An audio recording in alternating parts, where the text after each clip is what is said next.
Good morning, everybody. Today we are discuss about your term third SST chapter number second, the coastal plains and the islands. इस chapter में हम बात करेंगे coastal planes और islands के बारे में। तो थोड़ा सा वार्म अप देखते हैं। Imagine that you live in a island. कल्पना कीजिए कि आप कहाँ रहते हैं, एक आइलैंड पे रहते हैं। You are inviting your friend to visit you, और आपने अपने एक दोस्त को आपके पास बुलाया है। Write a letter telling them why they should come and see where you live. तो आपको एक लेटर राइट करना है, किस बारे में, कि वो आपके पास आए और देखे जो आप जहाँ रहते हो वहाँ की स्पेसिफिक चीज़ें कौन सी हैं और वहाँ पे कौन सी वेराइटीज़ हैं, कौन सी विशेषताएं पाई जाती हैं। Let's explore. तो बात करते हैं टॉपिक की। ए लैंड बिसाइड और नियर टू द सी और ओशन, सी और an ocean is called a coast. कि जमीन कौन सी, जो किसी समुद्री या महासागर के पास में जो जमीन होती है उसे क्या कहा जाता है, कोस्ट कहा जाता है, यानी तट कहा जाता है। The beautiful coastline of India stretches all around the Indian peninsula. अब ये ब्यूटीफुल कोस्ट लाइन है, कोस्ट लाइन यानी तटीय रेखा, यानी तट, समुद्र के आसपास की जो ज़मीन है। जैसा कि हमने पिछले चैप्टर में देखा था कि इंडिया क्या है, एक पेनिनसुलर है।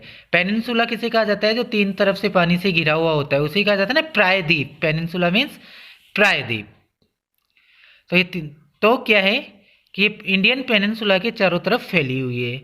On the east are the eastern coastal plain and on the west are the western coastal plain. इसके जो ईस्ट का पार्ट है इसे क्या कहा जाता है, ईस्टर्न कोस्टल प्लेन कहा जाता है, और जो वेस्ट का पार्ट है उसे क्या कहा जाता है, वेस्टर्न कोस्टल प्लेन के नाम से जाना जाता है। The eastern coastal plain is about 120 kilometres in width, where is the western coastal plain has an average width of 65 kilometre. इसमें जो ईस्टर्न कोस्टल प्लेन है इसकी चौड़ाई लगभग 120 किलोमीटर है, और वेस्टर्न कोस्टल प्लेन है इसकी एवरेज चौड़ाई है वो लगभग 65 किलोमीटर है। अब बात करते हैं हम द वेस्टर्न कोस्टल प्लेन्स की। The western coastal plains lies between the western ghat and the Arabian sea. अब वेस्टर्न घाट और अरेबियन सी के बीच में जो हिस्सा है, बीच की जो जगह है, उसे वेस्टर्न कोस्टल प्लेन के नाम से जाना जाता है। They stretch from Gujarat in the north to Kerala in the south. ये नॉर्थ में गुजरात से लेके साउथ में केरला तक फैले हुए हैं। The western coastal plains are bordered in Gujarat but become narrower in south India. ये क्या है कि इसका जो बॉर्डर है, वेस्टर्न कोस्टल प्लेन का बॉर्डर है, वो गुजरात में तो क्या है, चौड़ा है, और साउथ इंडिया में जैसे जाते हैं हम तो क्या हो जाता है, ये संकड़ा हो जाता है। तो इस पे तीन मुख्य वो पढ़ते हैं, कोस्ट पढ़ते हैं, वो कौन से हैं, तट हैं इस पे, the Gujarat coast, the Konkan coast and the Malabar coast. The Gujarat coast in the north, the Konkan coast in the middle and the Malabar coast lie in the south.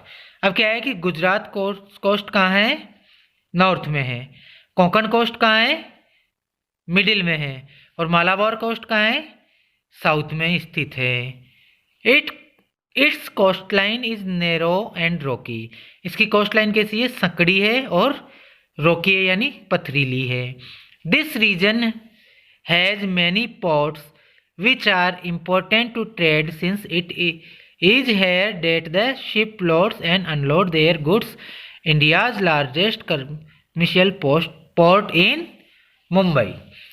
अब बात करते हैं इसके अंदर, तो हम देखते हैं कि यहाँ पे बहुत सारे पोर्ट्स क्या होते हैं, बंदरगाह। अब बंदरगाह क्या होते हैं ये आपको समझना है कि बंदरगाह बोला जाता है ऐसी जगह जहाँ पे जहाज आके रुकते हैं। जैसे बस स्टैंड पे बस रुकती हैं, रेलवे स्टेशन पे ट्रेन रुकती हैं, उसी तरह जहाज जहाँ आके रुकते हैं उसे क्या बोला जाता है, उसे पोर्ट बोला जाता है।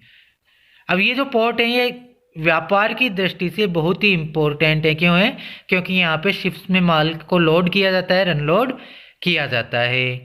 और इंडिया का कमर्शियल यानी व्यावसायिक जो पोर्ट की बात करते हैं तो सबसे बड़ा पोर्ट कौन सा है? मुंबई पोर्ट है।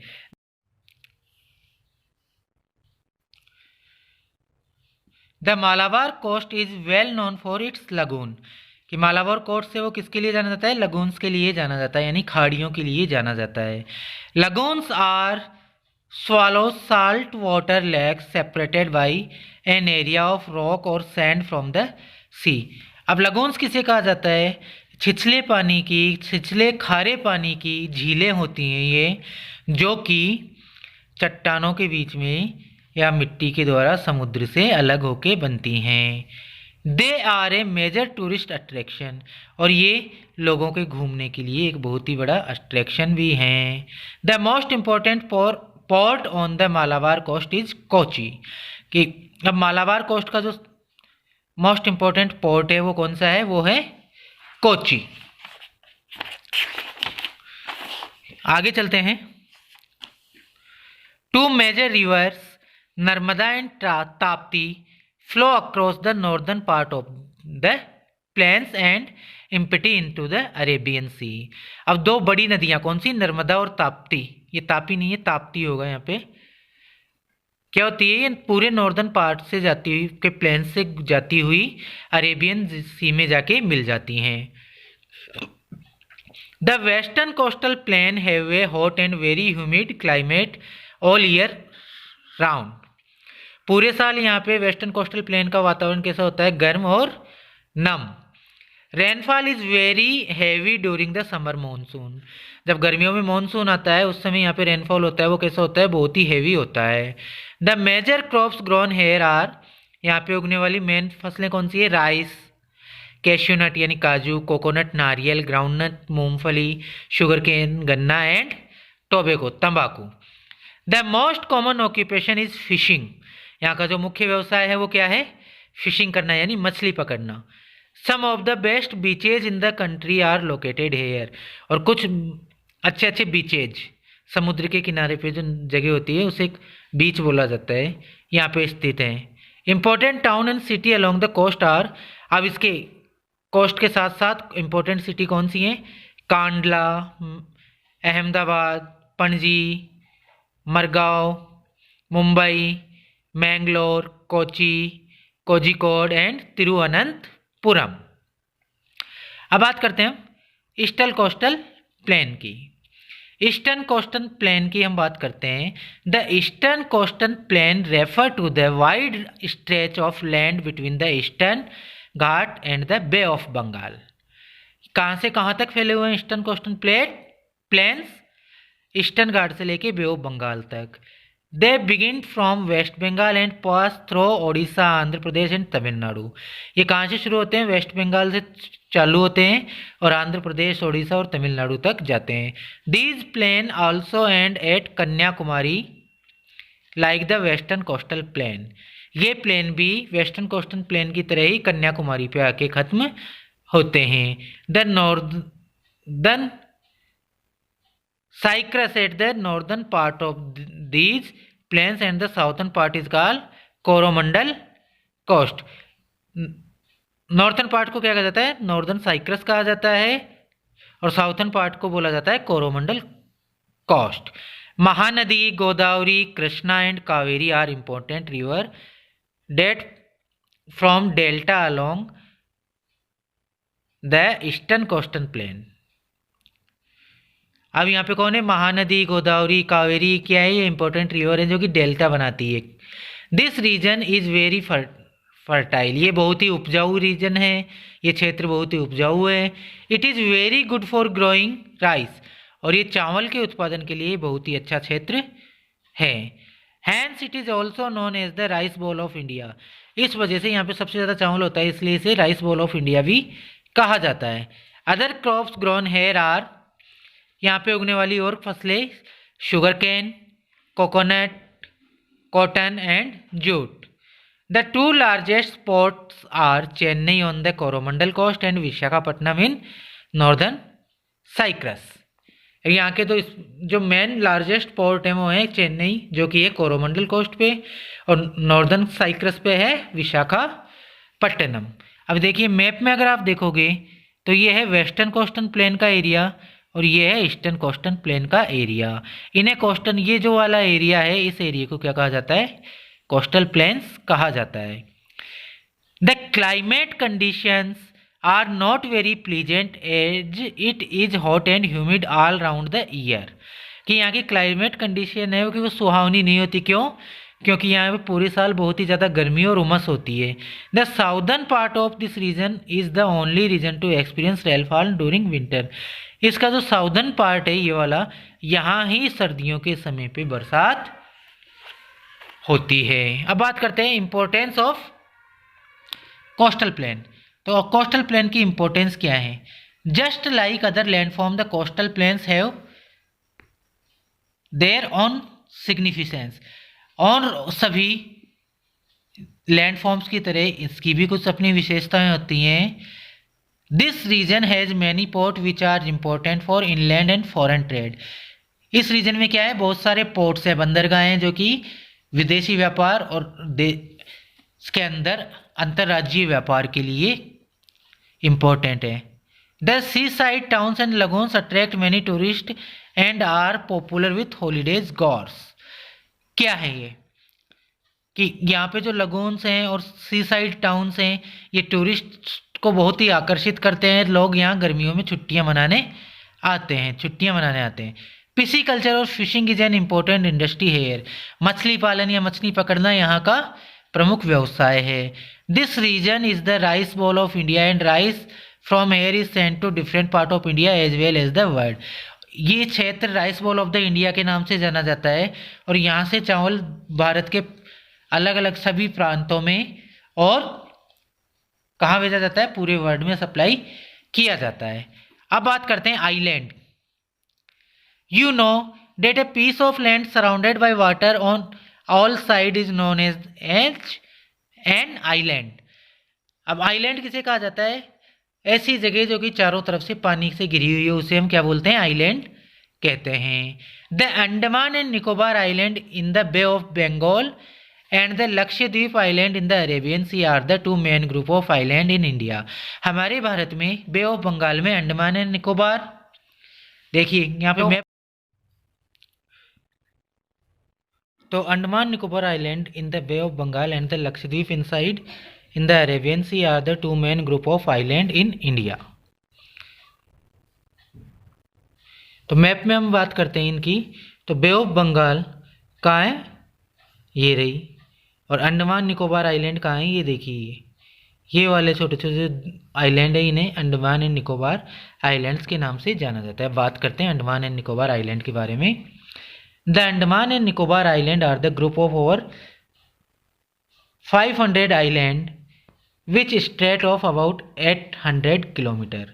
अब अंडमान और निकोबार जो आइलैंड है ये लगभग 500 आइलैंड्स का एक समूह है जो कि लगभग 800 किलोमीटर में फैला हुआ है।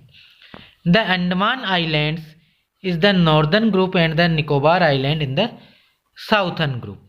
अंडमान आइलैंड है वो कहाँ है? उत्तरी क्षेत्र में है और निकोबार आइलैंड्स हैं वो दक्षिणी ग्रुप है। People live only on about 35 island and the rest are covered with forest. कि इनके अंदर से सिर्फ 35 ऐसे आइलैंड है जिन पे कि लोग रहते हैं, बाकी घने जंगलों से ढके हुए हैं। Most of them are not habited because of the lack of fresh water. इनमें से ज़्यादातर पे मानव नहीं रहते हैं। क्यों नहीं रहते? क्योंकि यहाँ पे फ्रेश वाटर के लिए लेक नहीं है। पीपल लिव इन ग्रुप और इन ट्राइब्स। अब लोग कैसे रहते हैं? या तो ग्रुप्स में रहते हैं या फिर जनजाति के रूप में, आदिवासियों के रूप में रहते हैं। Hunting and fishing are the main occupation. यहाँ का मुख्य व्यवसाय क्या है? हंटिंग और fishing. Residents of the island mainly belong to the Jarawa tribe. यहाँ के रहने वाले मुख्य रूप से लोग जरवा ट्राइब के हैं। They are less than 500 in numbers and do not interact with outsider. इनकी संख्या लगभग 500 है और ये दूसरे लोगों के साथ संपर्क नहीं करते हैं। स्किल वैल्यू ऑफ लाइफ देखते हैं इसमें थोड़ा सा। The tribal people of the coastal island do not want to meet outsider. कि ट्राइबल एरिया के जो आइलैंड पे ट्राइबल एरिया के लोग हैं वो दूसरे एरियाज के लोगों से मिलना पसंद नहीं करते हैं। They live very isolated lives, वह बहुत ही छुपी हुई जिंदगी जीते हैं। Do you think they should mix and mingle with the rest of the world, क्या तुम सोच सकते हो कि वो वर्ल्ड के अन्य लोगों के साथ कब घुलेंगे मिलेंगे और क्यों? The north Sentinel island is home to one of the most isolated human population in the world. अब नॉर्थ सेंटिलेंटन आइलैंड है, वहाँ पे ये मोस्ट आइसोलेटेड ह्यूमन है जो किसी दूसरे व्यक्ति से बिल्कुल भी संपर्क नहीं रखते हैं, उनका घर है। दो the climate of is warm air but it remain pleasant, यहाँ का मौसम कैसा होता है? गर्म होता है लेकिन सुहावना होता है। It rain for almost 200 days in a year, यहाँ पे साल के 200 दिन बारिश होती है। The major crop of the region are rice and coconut, some pulses, fruits and vegetables are also grown here, but fishing remain an important activity। यहाँ पे क्या कौन सी फसलें होती हैं? मुख्य रूप से चावल और नारियल की खेती होती है, साथ में कुछ प्रकार की दालें, फल और सब्जियां भी उगाई जाती हैं, लेकिन यहाँ पे फिर भी मुख्य व्यवसाय के रूप में किसे माना जाता है? फिशिंग को ही माना जाता है। अब हम बात करते हैं लक्षद्वीप आइलैंड की। The smallest union territory of India is the Lakshadweep. अब लक्षद्वीप कौन सा एरिया है? ये अरेबियन सी के अंदर ये वाला, ये हमारे भारत की सबसे स्मॉलेस्ट यूनियन टेरिटरी भी है। दो लक्षद्वीप मीन्स ए 1000 आइलैंड, लक्षद्वीप का मतलब होता है कि हजारों आइलैंड का समूह, हजारों द्वीपों का समूह। देर आर अबाउट 30 आइलैंड, यहाँ पे लगभग 30 आइलैंड है। It lies in the Arabian sea near the Malabar coast, Malabar coast के पास अरेबियन सी में ये स्थित है। The capital of the Lakshadweep is Kavaratti, यहाँ की कैपिटल क्या है? Kavaratti. Only some of these island are inhabited, इनमें से कुछ लोग आइलैंड पे ही लोग रहते हैं। These island are known as the coral island, इन आइलैंड्स को हम कोरल आइलैंड के नाम से भी जानते हैं। Coral is the hard skeleton of million of tiny sea animals, coral क्या होती है कि एक कंकाल रूप में होती है, स्केल्टन होते हैं, वो किसके होते हैं? छोटे छोटे समुद्री जीवों के। Over 1000 of year these skeletons, हजारों सालों बाद ये स्केल्टन क्या होते हैं?